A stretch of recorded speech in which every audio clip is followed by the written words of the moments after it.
plus Moi, je important? me rappelle le tout départ sur le lancement de mon business. Tu sais, forcément, au début, tu as beaucoup d'incertitudes et beaucoup de peur liées au fait, ça commence à marcher, mais je sais pas si ça va durer. Et en fait, j'ai trouvé énormément de réconfort dans le fait de travailler.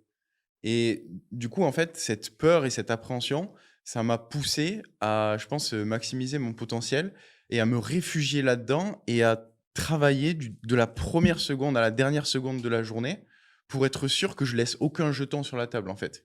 Et que si, voilà, si j'échoue, mais que j'ai travaillé au plus que je pouvais pas m'en vouloir. Je pouvais C'est pas m'en ça. vouloir. Et en fait, à partir du moment où la douleur de l'échec est supérieur à la douleur de travailler chaque seconde de la journée, beh, ton mode par défaut, ça devient de travailler et c'est comme ça, en fait, que tu peux t'extraire de la norme. C'est ça. C'est ça, comme tu dis, le Alors, il y a quand même moi, j'ai remarqué, il y a quand même des dérives à ça parce que j'ai eu ce style de vie très, très, extrême pendant plusieurs mois et il y a un moment donné, en fait, où je me suis coupé complètement de toute relation sociale. J'avais plus du tout d'équilibre et on en parlait dans un podcast avec un autre entrepreneur qui disait que pour lui, c'était important d'avoir différents piliers et que s'il manque un de ces piliers, ça allait avoir des répercussions sur la santé mentale et physique.